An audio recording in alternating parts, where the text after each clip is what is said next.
अधिकतर सभी माता पिता चाहते हैं कि उनकी संतान आस्तिक धार्मिक बने, पर अलग अलग धर्म धार्मिक मान्यता वाले लोग भिन्न किताबें इसके लिए अलग अलग राहें बताते हैं।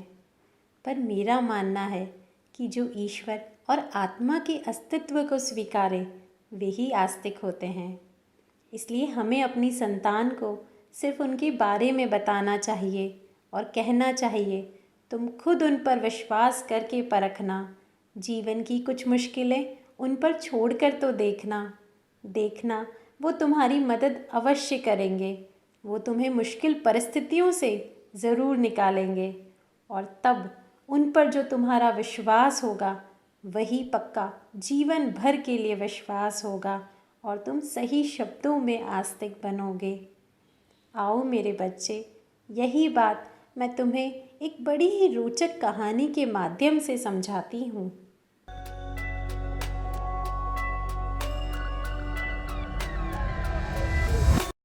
कहानी का शीर्षक है एक नास्तिक की भक्ति। हरिराम नामक आदमी एक मेडिकल दुकान का मालिक था। सारी दवाइयों की उसे अच्छे से जानकारी थी। 10 साल का अनुभव होने के कारण उसे अच्छे से पता था कि कौन सी दवाई कहाँ रखी है। वह इस पेशे को बड़े ही शौक व निष्ठा से करता था। वह ग्राहकों को वांछित दवाइयाँ सावधानी व इत्मीनान होकर देता था। पर उसे भगवान पर कोई भरोसा नहीं था। वह नास्तिक था। भगवान के नाम से ही वह चिढ़ने लगता। खाली वक्त मिलने पर वह अपने दोस्तों के संग मिलकर घर या दुकान में ताश खेलता था। एक दिन उसके दोस्त उसका हालचाल पूछने दुकान में आए और अचानक बहुत ज़ोर से बारिश होने लगी। बारिश की वजह से दुकान पे भी कोई ग्राहक नहीं थे। बस फिर क्या, सब दोस्त मिलकर ताश खेलने लगे। तभी एक छोटा लड़का उसकी दुकान में दवाई लेने के लिए पर्चा लेकर आया। ठंड से ठिठुरते उस लड़के ने दवाई का पर्चा बढ़ाते हुए कहा, साहब जी, मुझे ये दवाइयाँ चाहिए। मेरी माँ बहुत बीमार है, उनको बचा लीजिए। इस बीच लाइट भी चली गई और सब दोस्त जाने लगे। बारिश भी थोड़ी कम हो चुकी थी। उस लड़के की पुकार सुनकर ताश खेलते खेलते ही हरिराम ने दवाई के उस पर्चे को हाथ में लिया और दवाई लेने के लिए उठा। ताश के खेल को पूरा न कर पाने के कारण अनमने से अपने अनुभव से अंधेरे में ही दवाई की उस शीशी को झट से निकालकर उस लड़के को दे दिया। उस लड़के ने उचित दाम दिए तथा वो खुशी खुशी अपने घर चला गया। वह आज दुकान को जल्दी बंद करने की सोच रहा था। थोड़ी देर बाद लाइट आ गई और वह यह देखकर दंग रह गया। उसने दवाई की शीशी समझकर उस लड़के को दिया था वह चूहे मारने की जहरीली दवा है, जिसे उसके किसी ग्राहक ने उसे थोड़ी देर पहले ही लौटाया था। और ताश खेलने की धुन में उसने अन्य दवाइयों के बीच यह सोचकर रख दिया था कि ताश की बाजी के बाद फिर उसे अपनी जगह रख देगा। अब उसका दिल ज़ोर ज़ोर से धड़कने लगा। उसके 10 साल की नेकी पर मानो जैसे ग्रहण लग गया। उस लड़के के बारे में वह सोचकर तड़पने लगा।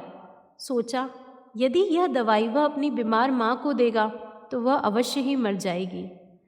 एक पल वह अपनी इस भूल को कोसने लगा तथा ताश खेलने की अपनी आदत को छोड़ने का निश्चय भी कर लिया। पर यह तो बाद की बात थी। अब क्या किया जाए? उस लड़के का पता ठिकाना भी तो नहीं जानता। कैसे उस बीमार माँ को बचाया जाए? सच, कितना विश्वास था उस लड़के की आंखों में। हरिराम को कुछ नहीं सूझ रहा था।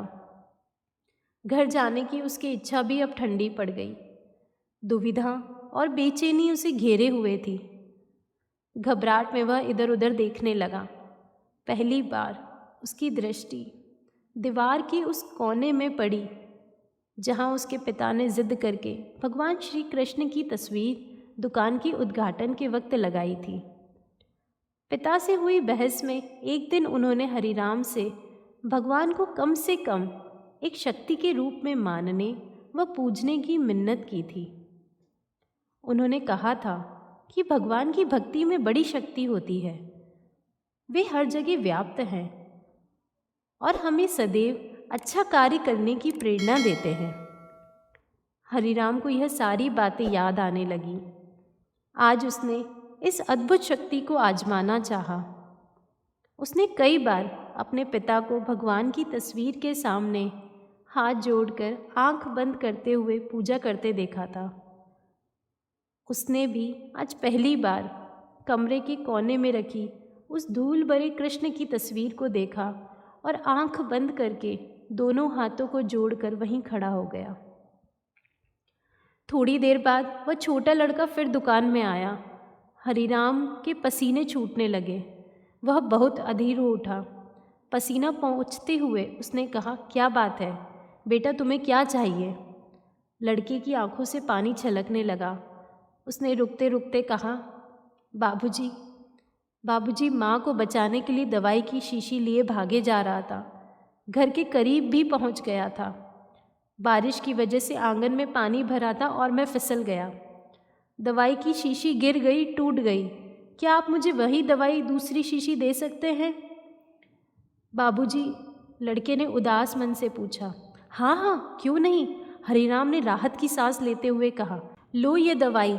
पर उस लड़के ने दवाई की शीशी लेते हुए कहा, पर मेरे पास तो पैसे नहीं हैं। उस लड़के ने हिचकाते हुए कहा, हरिराम, कोई बात नहीं बेटा, तुम ये दवाई ले जाओ और अपनी माँ को बचाओ। जल्दी जल्दी करो। और हाँ, अब की बार जरा संभल के जाना। लड़का अच्छा बाबूजी कहता हुआ खुशी से चल पड़ा। अब हरिराम की जान में जान आई।